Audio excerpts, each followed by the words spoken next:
Guys, udah hari Jumat lagi aja ini cuy. Kalian pasti tahu dong ya, anime apa yang bakal kita lanjutin hari ini. Betul, anime gelut tapi nggak kaku kayak anime kaku Revenger.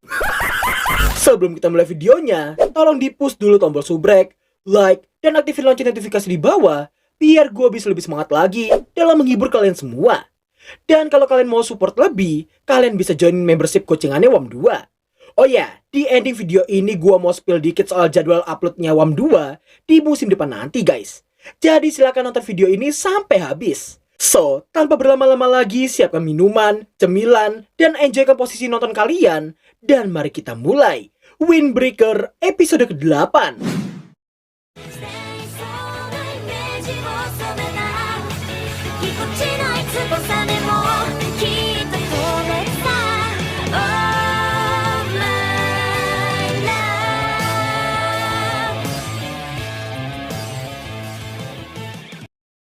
Di episode sebelumnya, kita telah diperlihatkan gelut tumbas antara Bofurin melawan Sisi Toren yang hampir mencapai puncaknya.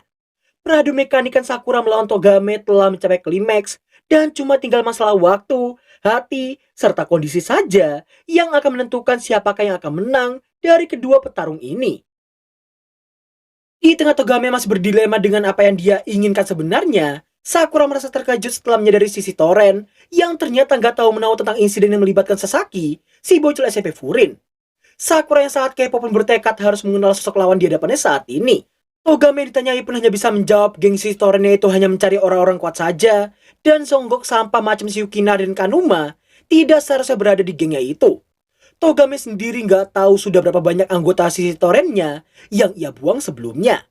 Namun di saat dia yang melaporkannya pada Choji, alih-alih akan muncul sebuah kesempatan untuk mengubah Sisi Torennya, naasnya di sini gengnya itu malah gelut tanpa keadilan sama sekali.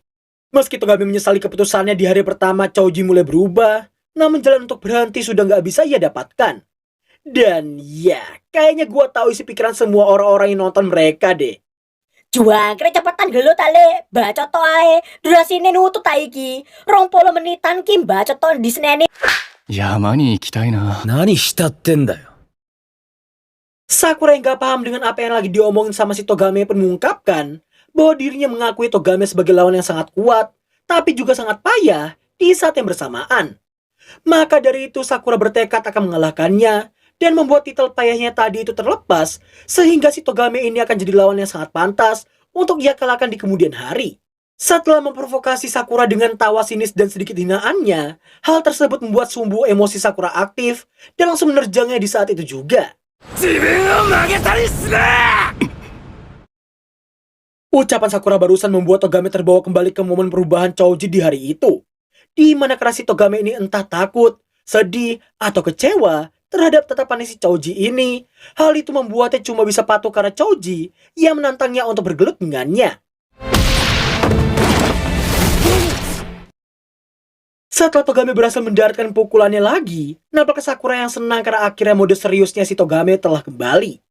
Togame lalu terlihat melepaskan Geta serta kuncirnya untuk memulai pergelutannya lagi dengan sangat serius. Sampai akhirnya...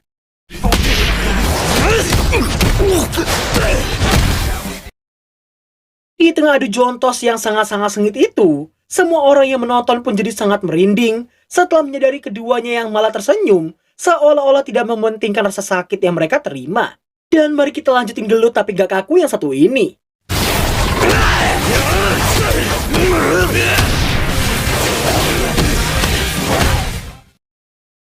Melihat betapa sengitnya pergelutan di antara keduanya, Suo pun sangat-sangat terkejut mengetahui betapa hebatnya si Sakura. Dan ya, Suo aja udah kaget, apalagi si Nire ini. Dirinya menganggap pergelutannya si Sakura dan Togame terasa sangat mengharukan baginya. Hiragi, Umemiya, serta Tsukishita juga sangat terkejut melihat Sakura yang bisa menandingi skill gelutnya si Togame. Di tengah itu semua, Choji terlihat memandangi pergelutan mereka dengan tatapan yang sangat-sangat kosong. Sementara itu, Sakura terlihat sangat bersemangat dan sangat senang karena itu kali pertamanya bergelut dengan lawan yang memanggil namanya dengan benar. Sampai pada akhirnya...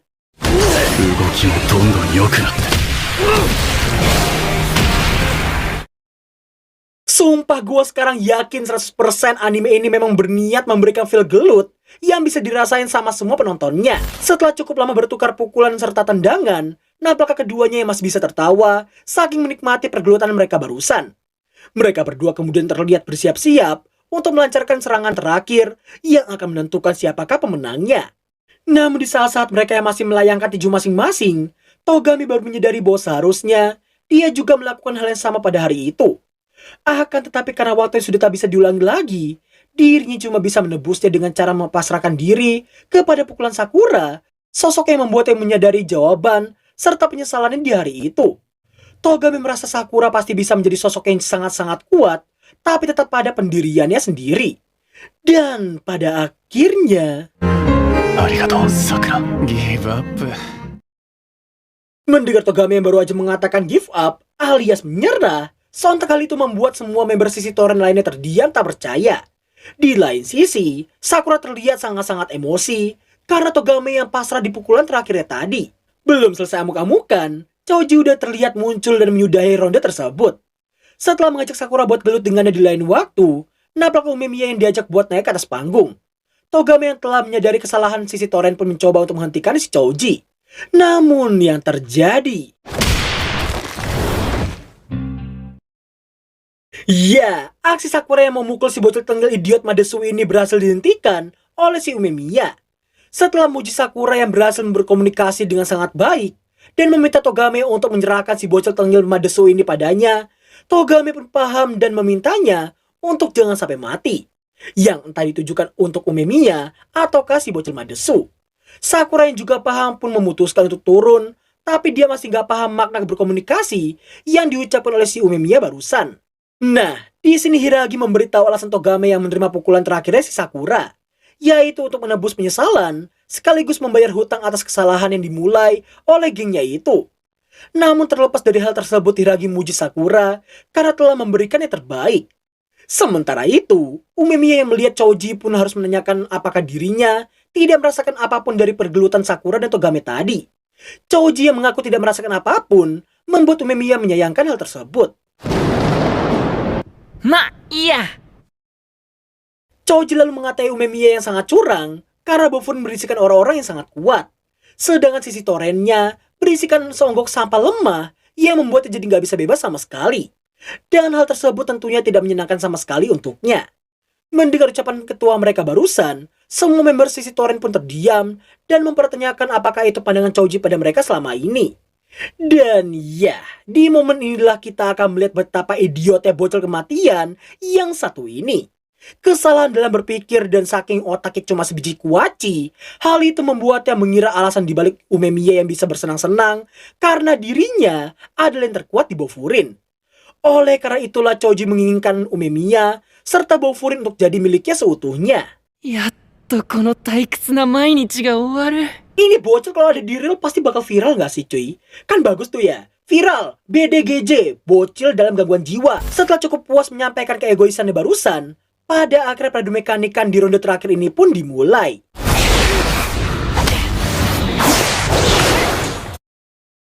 Melihat betapa absurdnya pergerakan Choji saat menyerang Umemiya barusan, sontak hal itu membuat Suwo dan Mire terkejut. Namun hal itu diwajarkan oleh si Hiragi, karena sebagai pemimpin geng sisi Toren termuda, Choji jadi bisa bertarung sesuai imajinasinya.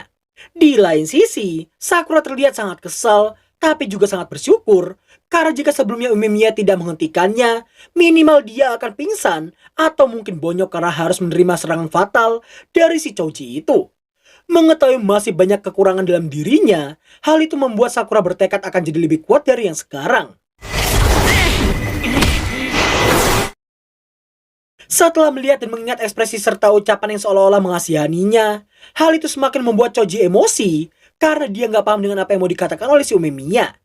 Dan tepat di saat Choji yang mau melayangkan serangannya lagi, secara tiba-tiba epic badass. Meski nggak kena dan cuma terkena hempasan dari pukulannya saja, hal itu lebih dari cukup untuk membuat Choji mimisan dalam seketika. Melihat betapa alotnya sifatnya si Choji, hal tersebut membuat Umemiya 100% yakin dirinya takkan kalah darinya. 俺は100%負けない。Dan berakhirlah alur cerita anime Windbreaker episode ke-8.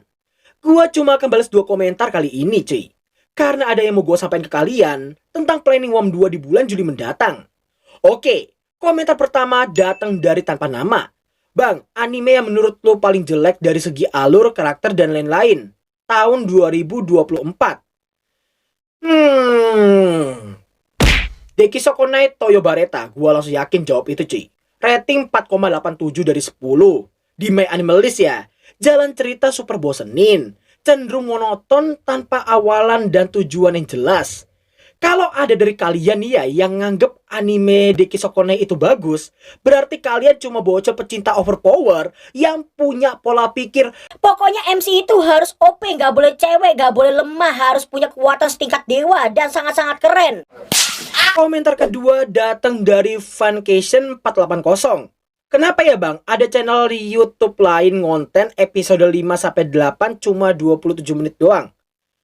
Ini dia komennya di Remonster kemarin kalau nggak salah ya. Disclaimer dulu nih, gue bukannya berniat nyinggung siapapun ya.